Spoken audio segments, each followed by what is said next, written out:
Hindi kailangang bawasan o dagdagan kasi napakaganda ng pagkakalikha ng Diyos sa tao. In spite of the much talk about imperfection, in spite of the sins we commit, we are wonderfully made. The foundation of the way we were created, the very foundation and frame of our being is wonderful. Psalm 139:14, I praise you because I am fearfully and wonderfully made. Your works are wonderful. I know that full well. So pinupuri daw nitong mga awit ang Diyos sa pagkakalikha sa tao ay sobrang maganda, kahanga-hanga. At lahat ng ginagawa ng Diyos ay kahanga-hanga.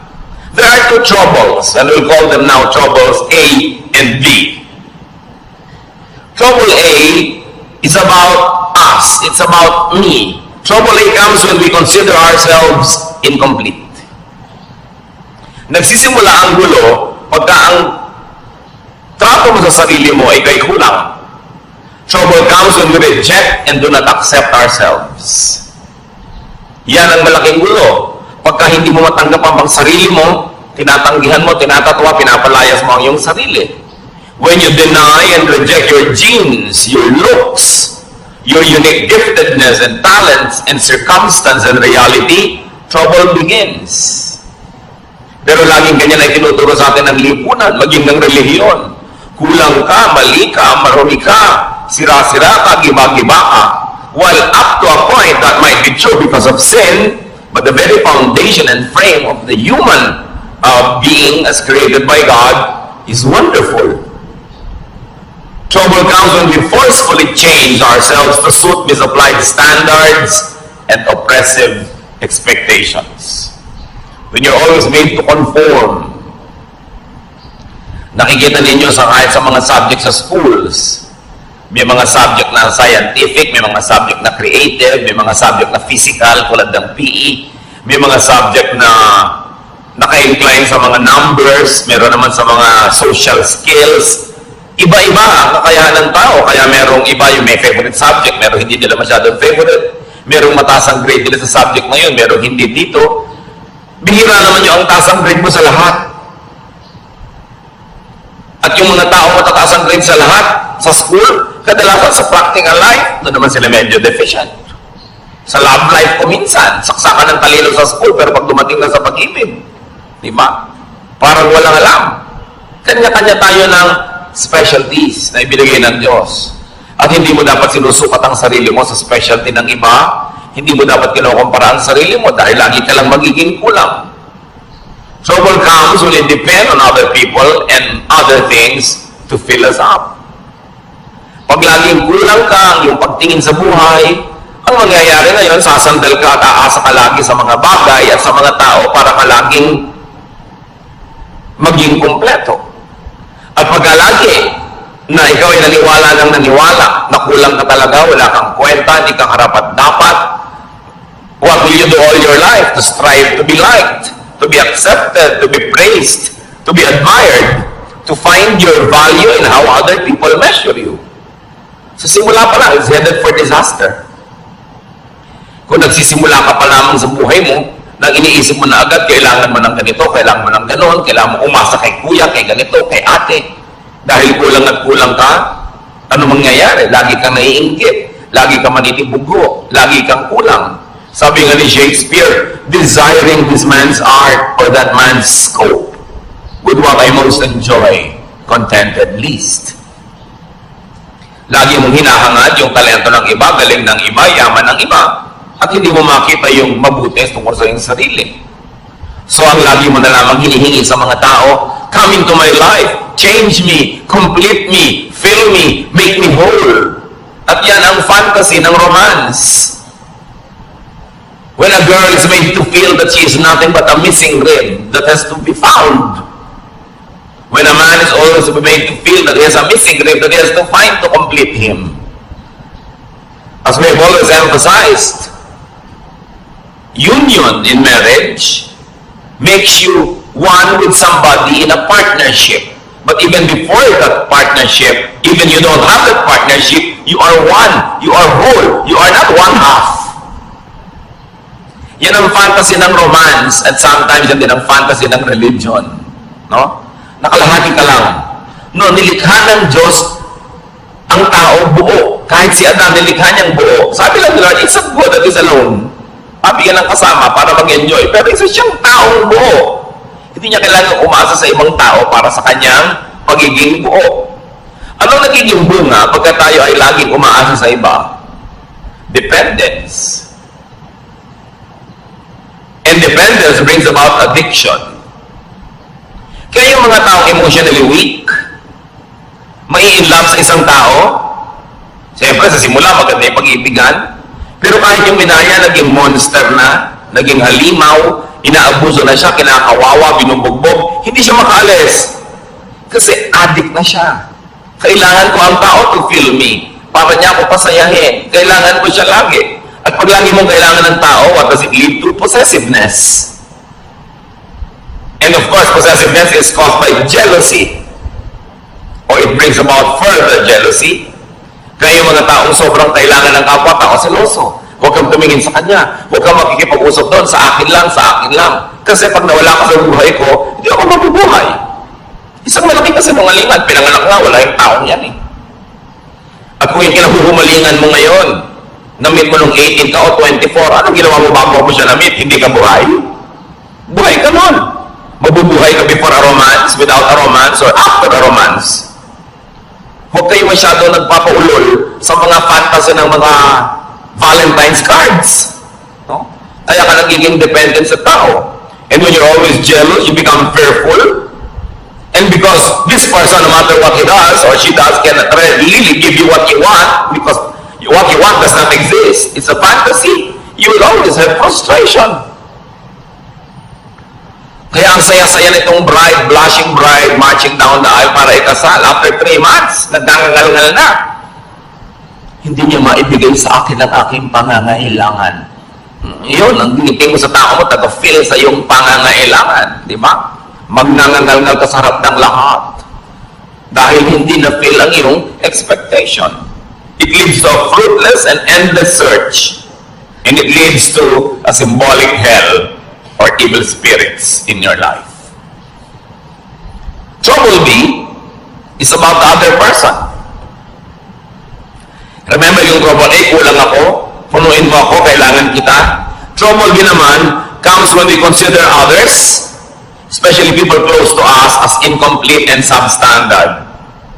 Daddy, kulang ka. Husband, kulang ka. Kailangan punuin kita. Wala kang utak. Ako ang may utak. Ilalagay ko yung isip ko sa loob ng utak mo.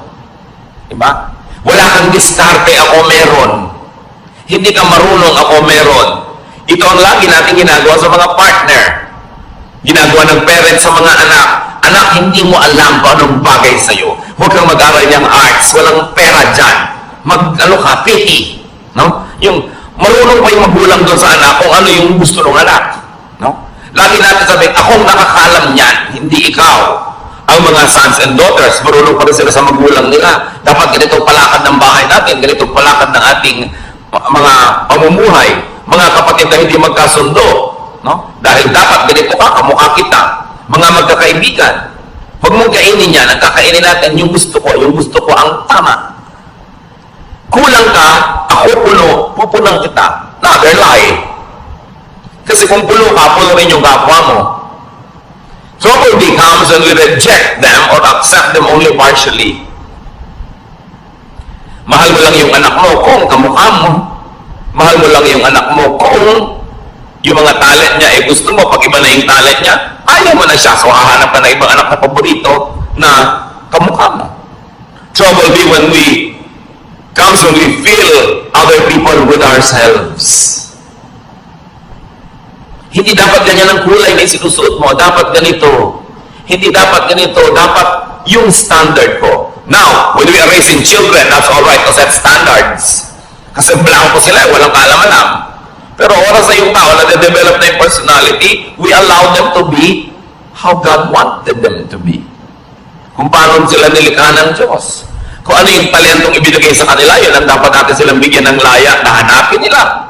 Yung kanilang buhay, doon sa talento, sa hiling, sa galing na ibinigay sa kanila ng Diyos. trouble becomes when we force them to change to suit our taste. And all of these major issues happen between husband and wife. Ang pag-aasawa ay isang walang patakarang pagtanggap. Hindi siya isang reformatory institution na iibahin kita. Babaguhin ka ng aking pag-ibig. Sa teleserye lang yon, walang nagbabago. So kung hindi mo gusto yung buong tao, huwag mong pakasalan, inaasahan mong mababago mo. Ngayon kung nagbago siya dahil siya ay naging sumasulo rin sa Diyos, nagkusa, bonus. Pero hindi mo kayang baguhin ng isang tao. Yung let me change you, let me fill you, let me refit you to fit my fantasy. You know what's wrong with that? There will be domination. Dodominahin mo ang iyong kapwa. Because for you naman na there should be conquest. Therefore, there will be colonization. You colonize the other person's brain with your thoughts. Gusto mo mag-isip siya tulad mo. Gusto mo thoughtful siya sa ganitong bagay. Hindi niya kakalimutan ng ganitong bagay. Hindi siya maalalahanin. Although it's not an excuse, pero generally speaking, di ba, mas mahilig yung mga babae makaalala ng mga anniversary, mga birthday, pati sa iksi ng mga relasyon ngayon, monthsary na lang eh. Kasi baka hindi na makaabot ng anniversary na isang taon. Weeksary, no? Baka mamaya may hoursary pa. So, mas particular talaga yung mga babaeng maalalahanin. Lagi nilang gusto maalala yan ni husband. Although, mag-effort naman yung mga husband maalala. Pero dapat mong tanggapin na iba ako, iba siya. Maalalahanin ako siya, hindi. Pero may iba siya katangian. Pag gusto mong baguhin ang kapwa mo para maging kamukha mo, kamutin lahat ng kati mo sa buhay kung saan siya makati, di ba gagamitin mo lang siya, hindi mo siya tinatanggap bilang tao. And this is the problem in marriage. Because the moment you try to dominate another person, natural instincts will surface. There will be resistance, rejection. There will even be subversion. Laging gusto mo, ganito siyang oras umuwi. Laging ginagamihan, talaga lang to subvert you para hindi ka makapanaig. Idine-defend kasi nung tao yung kanyang sariling pagkatao. There will be defense. And sometimes there will even be offense. Therefore, warfare. Hell again. Evil spirits plaguing your life. What is the way of Jesus to peace? Accept yourself. Great peace follows when we accept ourselves.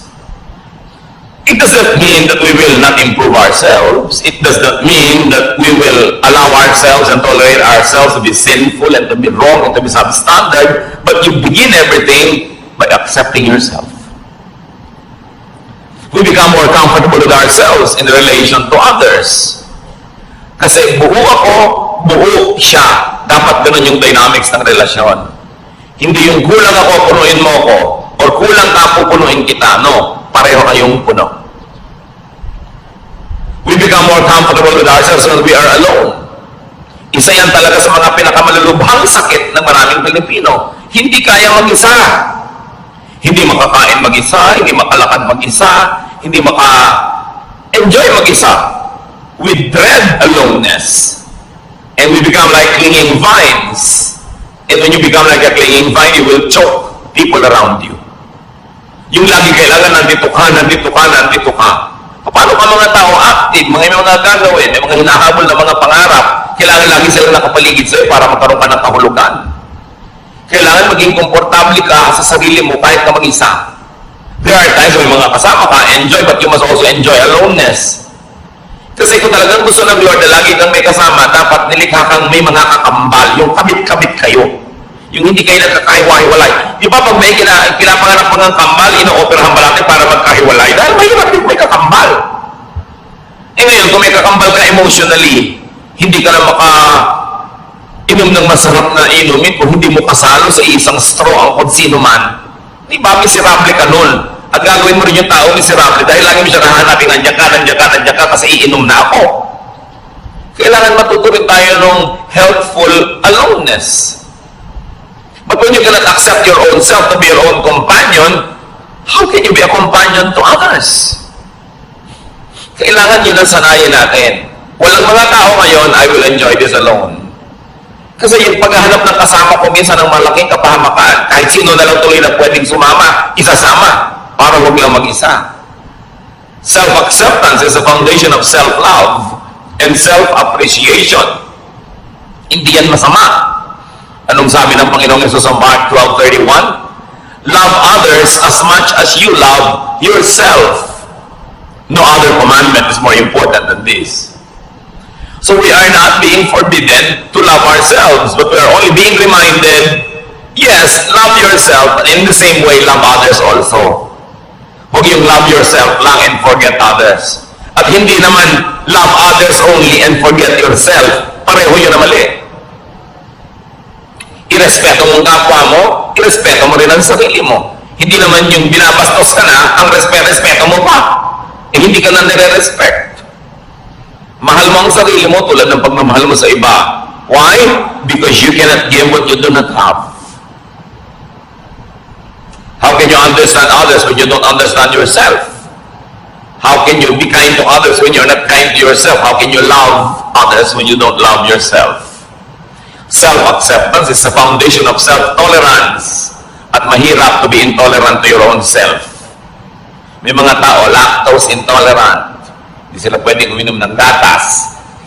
Eh kung intolerant ka sa sarili mo, yung sarili mo hindi mo matanggap, hindi ka pwedeng mapag-isa, ano mangyayari? And self-acceptance is the foundation of genuine self-forgiveness. Many people cannot forgive others because they also never forgive themselves. So, pinahihirapan nila ang sarili nila at pinahihirapan din nila ang kanilang kapwa. Self-acceptance is the foundation of healthy autonomy. Ang tao dapat masarap na may kasama, masarap na kasama, pero pwede rin walang kasama. Kasi kasama mo ang Diyos. Kahit kailan hindi ka pwede mag-isa. Kasi tinitirhan ka ng Espiritu ng Diyos.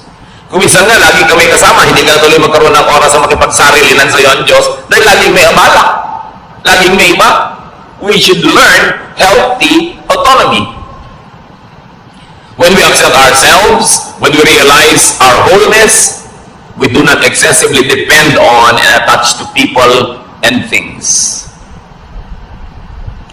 We socialize, we enter relationships for additional enjoyment, for mutual upliftment, not for dependence. Dapat papasok ka sa relasyon, makikipagnobyo ka, mag-aasawa ka, makikipagkaibigan ka, hindi para ka may sandalan. At hindi rin para meron kang buhatin. Pareho kayong nakatayong mag-isa, nabubuhay, gumagawa ng paraan, naghahanap buhay, nag-aaliw sa sarili, nagpapasaya sa sarili, nagpupundo sa mga bagay. Tapos, you share for enjoyment. You share for additional happiness and additional joy and pleasure. Pero hindi ka nakikipagrelasyon para ka sumandal o sandalan. Nagtutulungan kasi pampadagdag sa buhay. You are a whole wonderful. You are an individual, an autonomous unit. Kita ninyo, bakit sabi nila marami daw ng mga Pilipino nag-enjoy ng close family ties? Bakit daw ang mga communities natin close ang ating mga relationship? Poverty forces us to be close. Siyempre, kailangan mo makisama sa kapitbahay mo dahil pagka nanganganak yung asawa mo sa madaling araw, makikisakay ka sa tricycle ni Mang Tomas.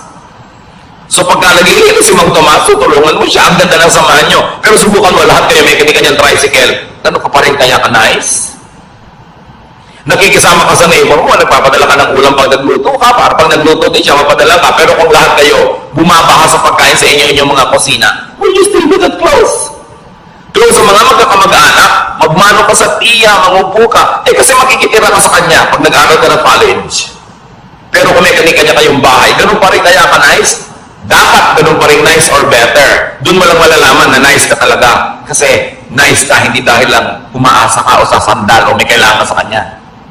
Kaya tingnan nyo ang nangyayari sa mga komunidad na yumayaman at umuunlad, nababawasan yung pakikipagkapit-bahayan, which is negative. Dapat hindi ganon. Kaya si Aling Junisha ayaw tumira sa Forbes Park. Ang tataas daw ng mga pader, wala daw kapitbahay. Siyempre kasi hindi mo nang kailangan ng neighbor mo, may kotse ka, may pangangailangan ka, may sarili kang gym, may sarili kang ganito, may mga katulong ka. You don't need to be nice to your neighbors. But poverty requires you to be nice. Poverty makes people stick to each other.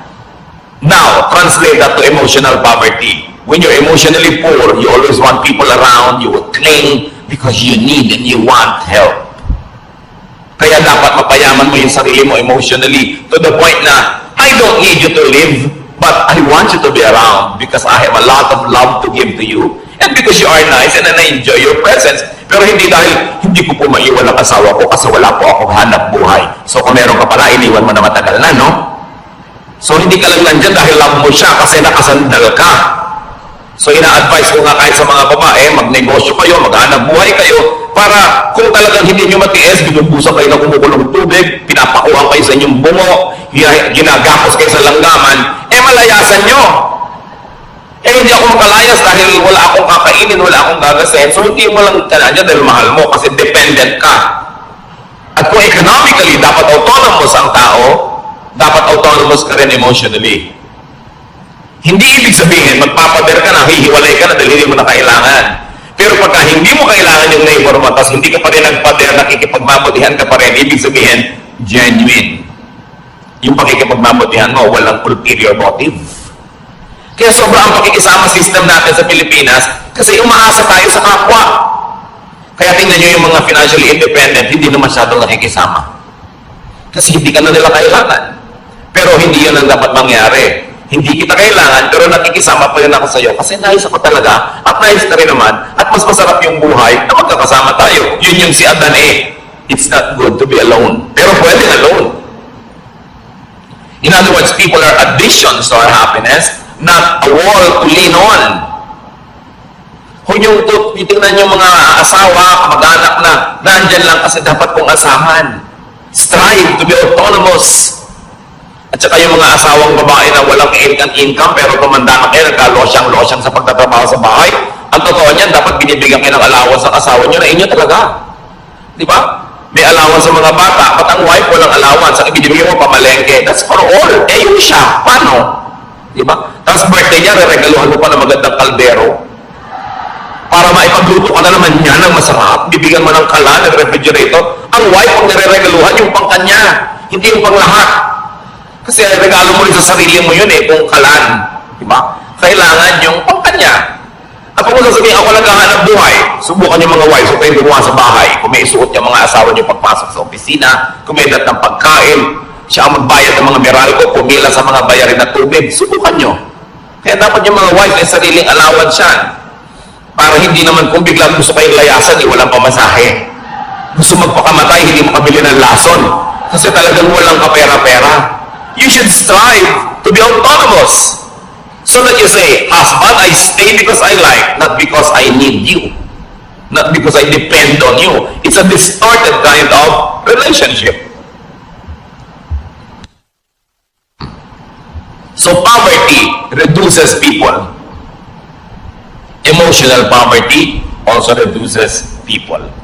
Kaya dapat pinapaunlad mo yung buhay mo economically, pinapaunlad mo yung buhay mo emotionally, kaya mong tumayo sa sarili mong mga paa kasi nilikha ka ng Diyos buo.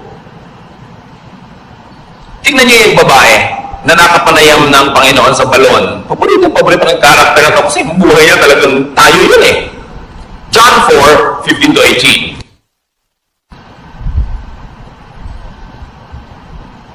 Matapos makausap ng Panginoon ng babaeng ito, sinabi ni Lord, alam mo, kung hihingi ka lang sa akin ng living water, bibigay ko sa iyo, hindi ka na mauuhaw pa. The woman said to him, Sir, give me this living water so that I won't get thirsty and have to keep coming here to draw water. He told her, Go, call your husband and come back. I have no husband. She replied. Jesus said to her, You are right when you say you have no husband. The fact is, you have had 5 husbands, and the man you now have is not your husband. What you have said is quite true. Bakit inungkat ng Panginoon yung tungkol dito sa mga lalaki sa buhay ng babaeng ito? Kasi sabi ng babae, bigyan niyo po ako ng living water. Yung hindi na ako mauuhaw uli. I want this living water so I want him to be thirsty again. So the Lord had to tell her what she did not need. The point Jesus was making, the woman had been deceived into believing that she was incomplete and that she needed men to complete her. Sabi niya, gusto mo maging complete? O, tanggalin muna natin yung mga abala sa utak mo. Tawagin mo yung asawa mo. Yung wala po ako asawa. Tama pa. Kasi yung 5 lalaki nagdala sa buhay mo, hindi mo mga asawa. At yung lalaki na yung nasa buhay mo, hindi mo rin asawa. Bakit ang dami mong lalaki sa buhay? Kasi akala mo, hindi ka mabubuhay ng walang lalaki. Kaya nakakaanim ka na. 30 years from now, siguro magiging 4 na yan. Hanggang kaya siguro ng naturalesa mo, dadami pa yan ang dadami, hanggang magkalasog-lasog ka na. Tapos mamamatay ka na lang, hindi mo pa nakita yung hinahanap mo. Kasi akala mo, makikita mo sa romance. Sabi niya, ang tunay na kailangan mo, nasa kalooban mo lang, kailangan mo ma-discover. Dahil yung tubig na yun, nasa loob mo, bukal. Tanggalin mo yung bara para bumalong, lumabas yung tubig. At hindi ka na mauwaw kahit kailan. Huwag kang umigid kung kanikininong balon, sumalok kung saan sa ilog. Kasi lagi ka lang mauwaw. Because you think that you need people to fill you, it leads to addiction. And it becomes hell. Iba-iba lang tayo ng mga addiction. Yung iba ang addiction nila, bag. Umaako na yung bahay nila, wala ka na matulugan sa dami ng bag bumisis. No? Hindi na sila makapamili ng masarap na pagkain dahil puro bag. Kung pwede lang sanang isigang, iihaw, ilagay ang mga bag na yan. Busog pati kapitbahay. Iba-iba lang. Si Mr. naman, kung minsan ang addiction, kung barel o belt o pomada, no? Kung ano man yun. Kanya-kanya tayo ng mga addiction. There's a sense of incompleteness. An addiction to things and to props and to money. Luke 12:15, then he said to them, watch out, be on your guard against all kinds of greed. Life does not consist in an abundance of possessions. Kaya alam niyo, ang buhay, hindi yan pinupuno ng mga ari-arian. At yung possessions na yan, bagay man o tao, tulad ng babae na ito, nakakaanim na ng asawa. Sabi, hindi yan ang buhay. People get deceived that they need many things to be whole. Kaya may mga kolektor, kolekta ng kolekta. Pag tumanda naman, hindi malaman kung ano yung ipapamana. Kaya kailangan branded signature accessories. Kailangan expensive bag and shoes. Estudyante, wala pang trabaho. Ang gusto pa yung cellphone nyo, ang mahal-mahal. Yung may lumalabas na bread toaster. Anak, wala ka pang kita, ang yabang-yabang mo na. Kasi yung kayabangan mo, mga estudyante rin tulad mong wala rin kita, ba't mo kailangan yan? Para ka sikat? Marami mga tao, kailangan mo nila bahay, kailangan ganda-gandang bahay. Napunta na sa bahay lahat ang kinita. Wala nang pinutang iba o kotse. O kung minsan naman, hindi ka masaya sa height mo, talaga namang kahit na matapa ka na, high heels. Kulang pa yung heels doon sa takong, kailangan lagi pa na mag-heels sa toes, kaya talaga nakatungtong ka na sa isang hollow blocks. Hindi ka na makalakad. Yung iba talaga hindi kontento sa ilong nila, kailangang taasan, kailangang kitiran, kailangang bawasan ng panga, kailangang bawasan ng baba, kailangang liitan ng mata, etc. etc. Laging kulang. Sign that you don't accept yourself. Ay, hindi naman masama yung up to a point, a little improvement here and there. Pwede nanganib na yung buhay mo, namatay ka na sa operating table dahil bina-vacuum ang mga body parts mo. Parang dangerous na yun. Ano sabi niya sa 1 Peter 3:3-4? Don't depend on things like fancy hairdos or gold jewelry or expensive clothes to make you look beautiful. Kita niyo yung look. Actually, hindi ka beautiful, you only look beautiful.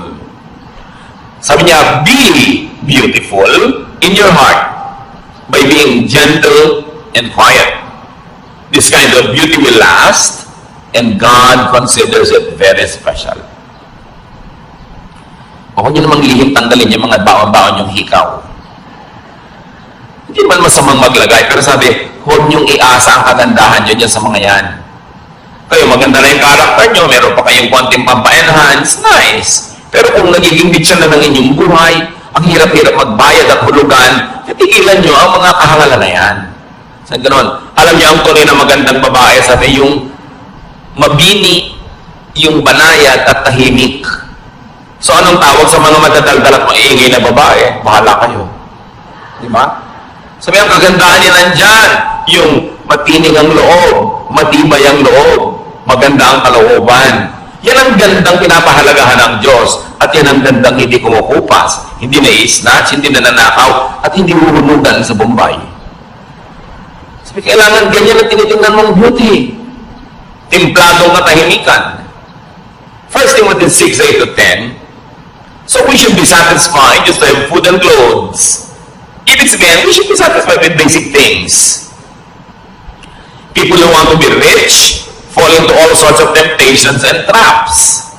Yung rich, pwede niyong palitan ng people who want to be beautiful or sexy or fairy white, o kaya people who want to be tan. Lahat ng gusto niyong palitan sa inyong sarili fall into all sorts of temptations and traps.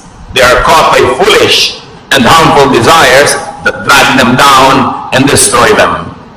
The love of money, you might say the love of other props, the love of cosmetic surgery, causes all kinds of trouble. Some people want money so much that they have given up their faith and caused themselves a lot of pain. Kung kailangan, tanggapin mo yung sarili mo.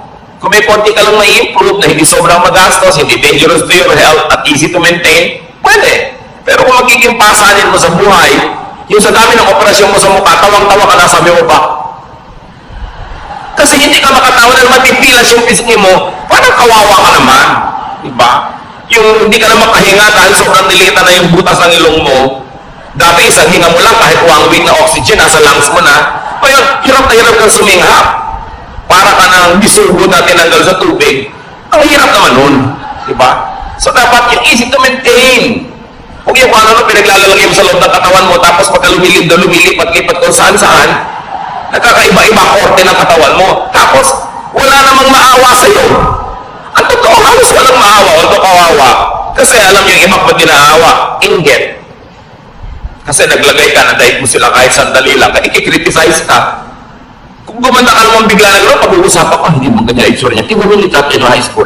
Ayun, diba, pag ilalagay mo sa Facebook, yung litrato mo talaga ng high school, bistong-bisto ka na parang airport tarmac talaga yung ilong mo nun. So, maawa sa sarili. You know? Do not make and do not allow people to think that they are incomplete and that they need you to be whole. So una, huwag mong papaniwalain ang sarili mo na kulang at kailangan mo iba para to be whole. Yung iba sobrang pinapamiserable na yung mga unmarried people, akala nila ang complete lang yung married. Di ba yung unmarried? Kabyak. Kaputol. Kaya yung kabyak, dinedefine natin yung sa kasal, kabyak ng partnership. Hindi siya isang kabiyak na tao. Buong tao siya, may asawa siya o wala. Pero sumasali siya sa isang partnership kung saan siya nagiging kabiyak ng partnership na yon, which is God glorifying.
And which to most people is suited and nice.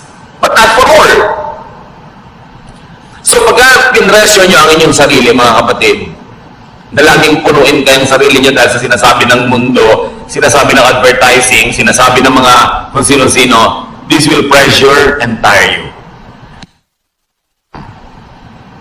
Pagka rin meron kayong laging pinasandal sa sarili nyo, di nila kayo makakapahinga. This will disempower them also. Kaya yung mga hindi makakain habang wala yung husband. Bakit? Dala ba niya ang lalamunan mo? Diba? Yung, ano yan eh, blackmail para umuwi ka sa oras. Which is good, nag-asawa ka rin lang, uwi mo na maaga para sabay kayo. Pero hindi naman yung talagang nakaabang doon at may kandila pa to make you feel guilty dahil wala ka pa. Paano kung talagang wala ka pa? May kailangan kang gawin. Minsan yan, mga blackmail na lang eh, no? Minsan, ang sarap siyempre nung family, kumakain lagi sabay-sabay, very ideal, parang sine. Pero sa tunay na buhay, siyempre may nata-traffic, may nag-overtime, may kailangan gawin. It can be very oppressive pag laging gusto nyo yung mga ganun seremonya. Masarap yun paminsan-minsan at pag natural at likas, pero pag pilit na, it becomes oppressive. Pag laging ganun ang pamamalakad mo sa iyong pamilya, anong gusto mga anak mo lahat?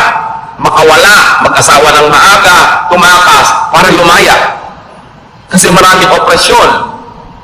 So, parents, spouses, do not drill into people's minds that they are incomplete, that they are defective or unfit, or ugly or poor.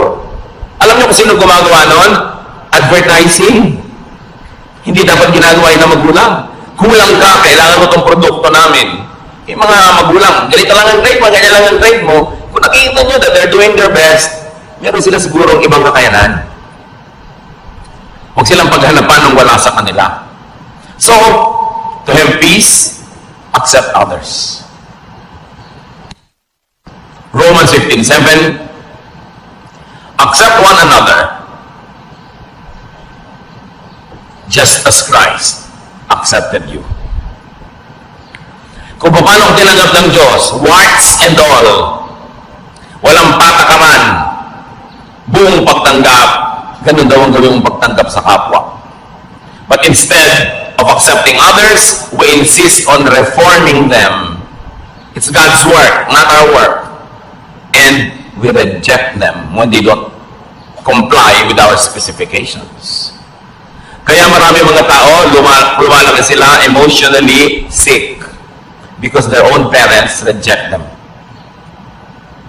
They are compared with another sister or a cousin or a classmate or a neighbor and they feel rejected. And once rejected, people also tend to reject others because they become defensive. Kaya ang dami mga tao emotionally poor. Kaya yung mga nire-reject na ganyan, meron lang isang magpakita ng konting kabaitan na regaluhan ng chok ng 3 araw na sunod-sunod na in love na. Paano? Uhaw na uhaw sa acceptance. Bakit yung marami mga anak na uhumaling sa mga kabarkada? Because they are accepted. Madalas naman kasi yung basis ng acceptance nila, mali, no? Kahit ano na lang. Mas baliw ka nga, mas accepted ka, mas sikat ka. That's a wrong kind of acceptance. But nevertheless, what does it tell us? Our kids want to be accepted. Kaya ayaw umuwi. Gabi na, kung pwede na lamang na bukas na umuwi. At pag buliwanag, gusto na lumipad at mawala. Maybe they don't feel accepted at home. Kasi gusto mo may anak ka na maiparata sa community, maipagyabang, hindi mo tanggapin, mahalin, linangin yung anak mo kung ano man siya.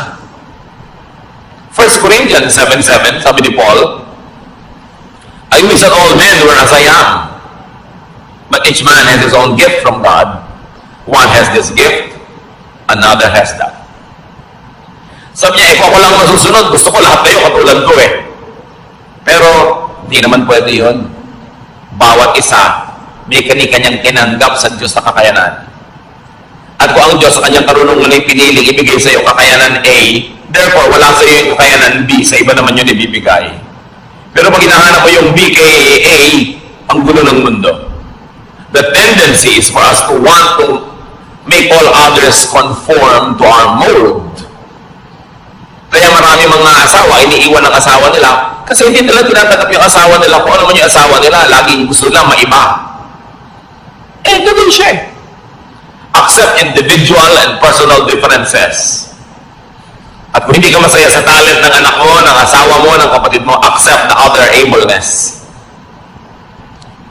Lahat ng tao may abilidad, may ability. Kailangan lang tanggapin mo kung ano yung kanya.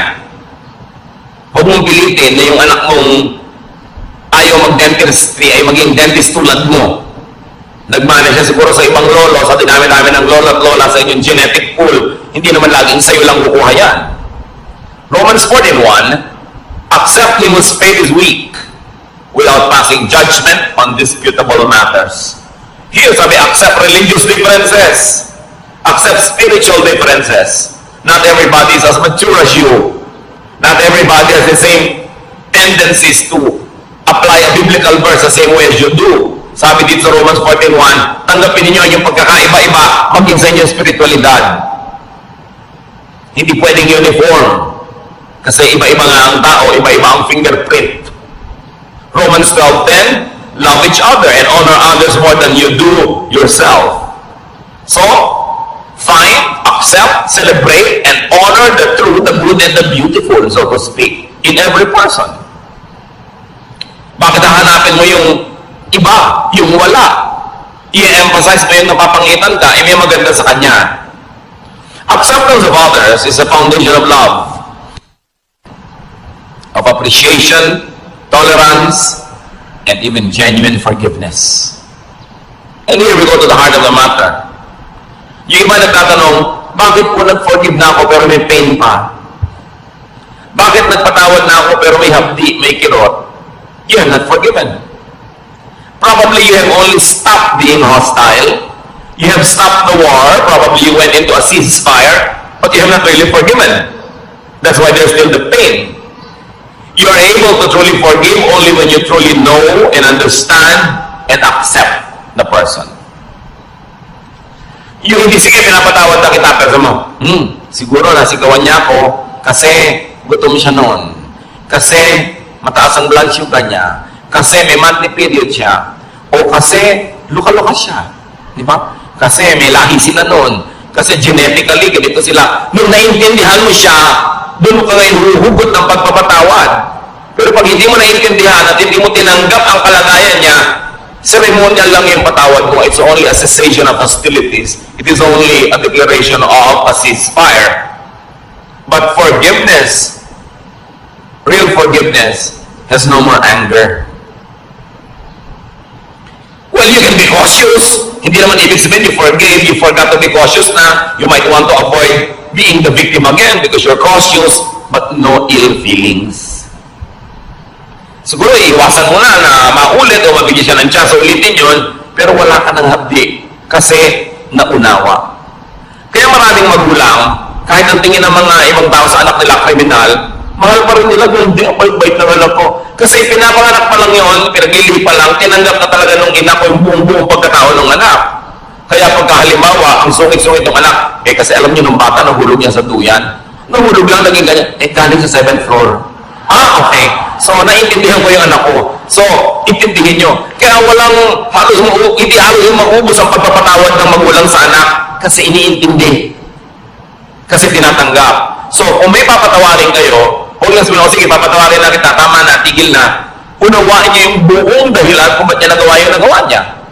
At pag naunawa niyo, baka maawa pa kayo, mamahalin niyo pa. Ganun ang pagpapatawad ng Diyos. Dahil kilala tayo ng Diyos, alam niyo yung genetic makeup natin, alam niyo yung emotional and chemical situation ng buhay natin the moment that we run short of God's glory. That's why God understands, God forgives, and God loves. Kaya ang sabi, as God forgives you, you forgive one another. Para hindi yung nagpatawad ka kunwari, pero may dala ka pa rin dito, nakabaon. Pagka nakante, pagka naprovoke, lumalabas ulit. Kasi hindi nang unawa. That is why many people forgive, yet remain angry. There is no acceptance of the other person. Therefore, no forgiveness. Therefore, no peace. Ang tunay na pagpapatawad nangyayari lang pagka tinanggap mo at doon ka lang nagkakaroon ng tunay na kapayapaan. How does that happen? How to get on the Jesus way of peace through acceptance of self and others? Now, this teaching is not easy to understand or follow. It takes a new mindset to appreciate and obey this. Hindi ka makakapagpatawan, hindi ka makakatanggap ng kapwa hanggang hindi mo iniiba ang korte ng iyong utak. So how do you get God's peace? Through acceptance of yourself and others. Change your mind. It happens in the mind. Change the way you think. Change your principles and lifestyle. Romans 12:2, let God change the way you think. Then you will know how to do everything that is good and pleasing to Him.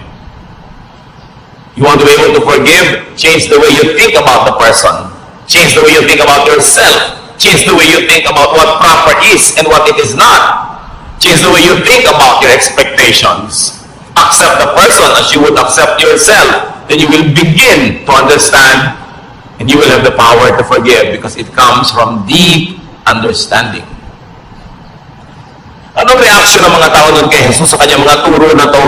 Binoy, tinuturo niya, love your enemy, feed your enemy, forgive. Mark 1:27. The people were so amazed that they asked each other, what is this? A new teaching and with authority. Yung iba to kakaiba. Limang taon na yung relihiyon nila, hindi naman sila natahimik. Kaya sabi niya, iba to. May kapangyarihan ang kanyang mga sinasabi. It's a new way of thinking. That's why it's a New Testament. That's why it's a new covenant. Matthew 18:3, and he said, I tell you the truth, unless you change and become like little children, you will never enter the kingdom of heaven. So you might want to apply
to eternal security and salvation and exemption from hell, apply it as much as you want.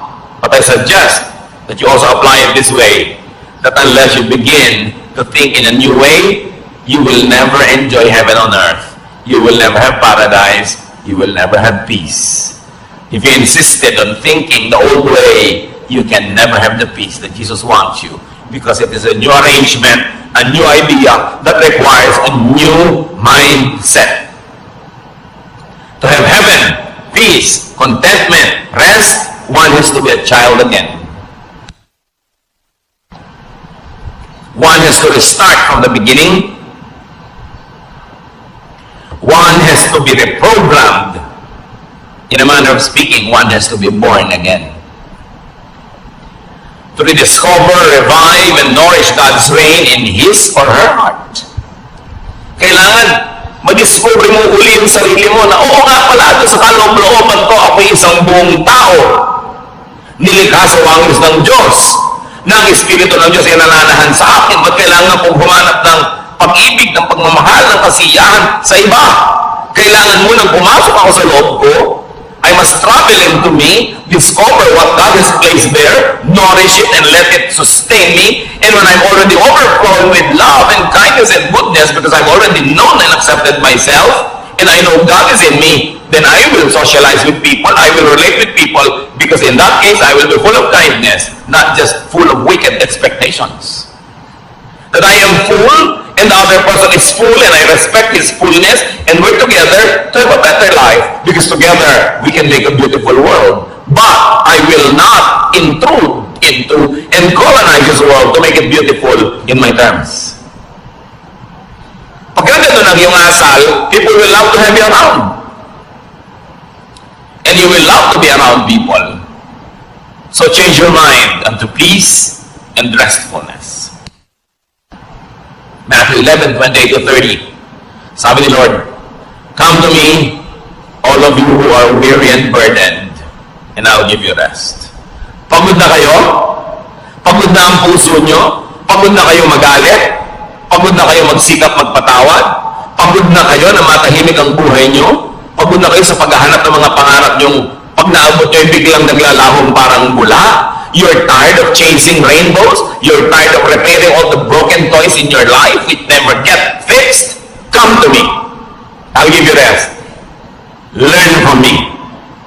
For I am gentle and humble in heart, and you will find rest for your souls.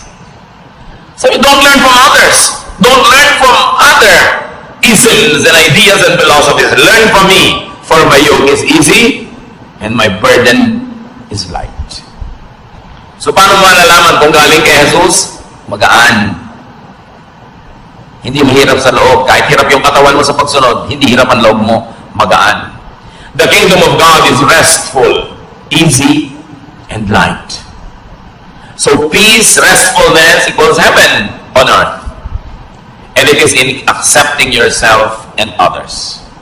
Habang hindi mo tinatanggap ang anak mo, asawa mo, magulang mo, kapatid mo, lagi kayo magtutunggali. Lagi kayo magko-contest. Mag-uunahan kayo kung sinong masusunod, kung sinong mananalo, kung sinong mananaig. Stressful yan. Hindi ganyan ang buhay. When you accept yourself, you relax.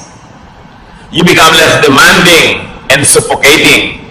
And you become nicer and more open, more accepting. And when you accept others, you also relax. You become less intrusive, less judgmental and demanding. You become more forgiving. And they too relax. Everybody relaxes. Masaya ang buhay. Deep and real forgiveness comes from unconditional acceptance and understanding. Change your mind and this can happen. Kaya kami problema sa asawa mo, may iniisip ka, hindi yun ang natutupad. May iniisip din siya, hindi yun ang natutupad. So, ba't di niya lang palitan ang iniisip nyo? Kasi hindi niya naman kayang palitan yung asawa nyo. Hindi niyo naman kayang palitan ng pagkatao niya. Palitan nyo na lang yung iniisip nyo, hindi sasaya kayo. Kaya ang sabi ng anghel, peace on whom God's favor rests. Kaya sinabi natin kanina, peace is not for everyone. Peace is not for the whole world. Well, it is efficient for all, or sufficient for all rather. It is efficient only for those who would appropriate it, those who would accept it and live by it.